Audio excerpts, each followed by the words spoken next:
Hello, my name is Tom Stiles, and this is Tom's Radio Room Show number 281. And we're back to the Grundig G2 reporter. I was kind of running out of time there because I'd hate to have my videos be too long. So I didn't get to go over all the features and all the details. So this is going to be part 2 of the features. I'm going to show you some more things, and let me see if we can move in a little closer. Turn the radio on here.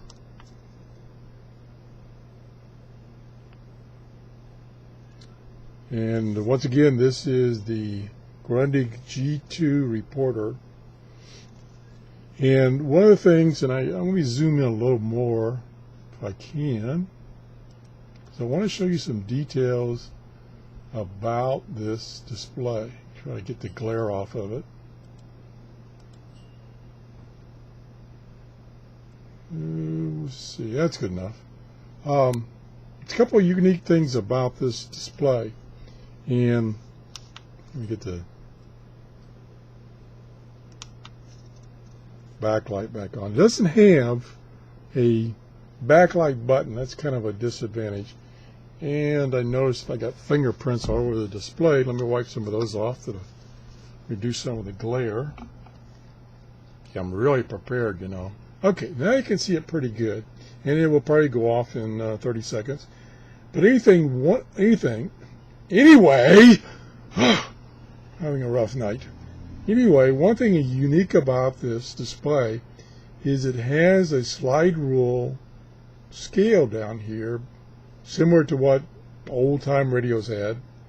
Now let me turn it off. Turn it back on. Oh, I don't have to do that. Okay. All I do is just change the frequency. I don't know. Turn the light back on.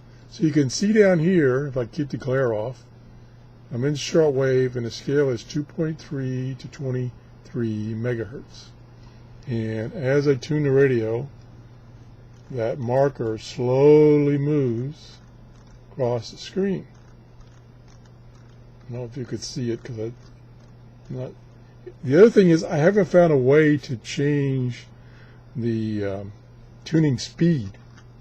You know, still it seems like it's locked into 5 kilohertz.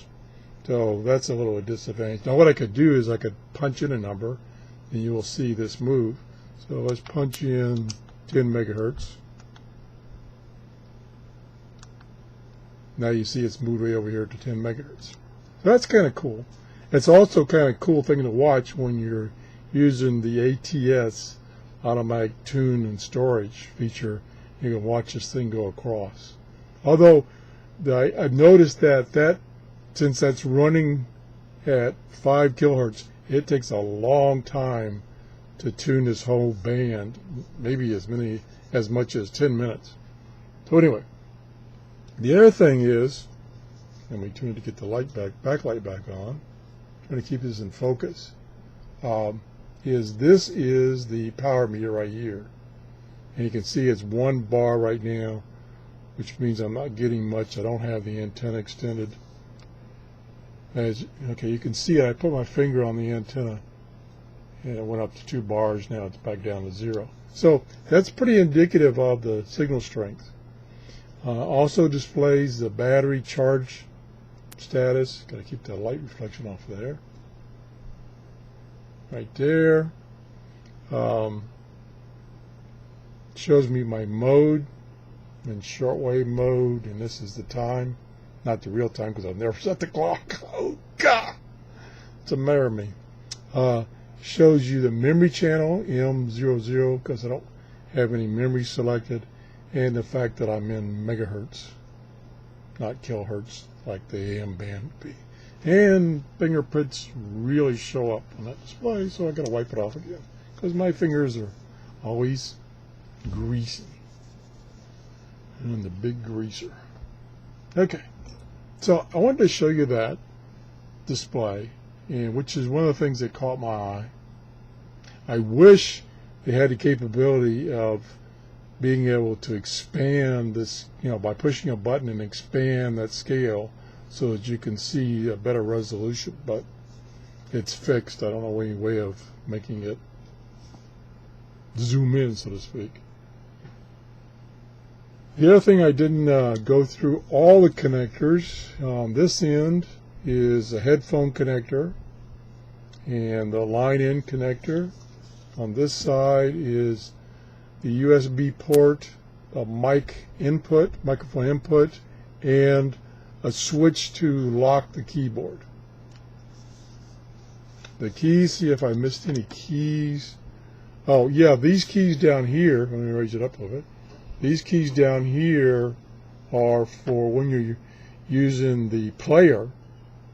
You can jump to a next track, or you can stop, or you can pause and start the playback. So that's what those are used. I don't know if they have additional functions or not. I haven't tried them all. This is your mode select, either FM, AM, shortwave, and I forget what set is for. I think that's for setting the clock. Oh, that's for like saving stuff when you've done, when you've tuned a frequency that you want to save. Hit that, and then that other menu pops up. You can select save, or you can. Here's how you select record if you want to record that station. So on. The other thing is there's a couple of menus. One is a menu and one's a escape button.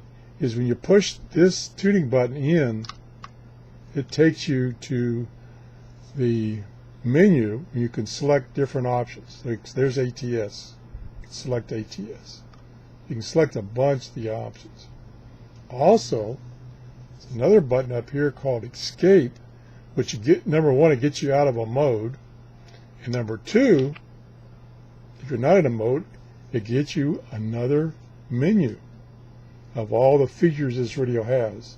You can make some changes to the FM radio.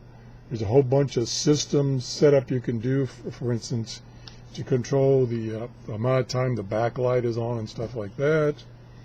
You can put it in the loudspeaker mode where you use a microphone in here or this microphone and use this as a loudspeaker. You can read an ebook on this little display. Like I said, I don't think that would work very well, reading, like 4 lines at a time, and, I don't know how many characters, but not many characters wide. But you could use, like I said, you could use it to read notes that you've stored. Voice, I'm not sure what that is. Oh, that might be the, let's select it. Oh, that's to play back something recorded. I haven't recorded anything, so there's nothing to play back. There's where you can select to record, either on a microphone or the radio or whatever. Here's where you can play back an MP3 file. You can select an MP3 file to play back to the FM radio. So that's all the many features this radio has, and that's how you get to them, is via that escape button. Now we're back to the shortwave band. So I just wanted to do a short additional show to show you some more details about this radio. Again, this is the Grundig G2 reporter, and I'll be doing some testing of reception and record capability and stuff like that in some upcoming show.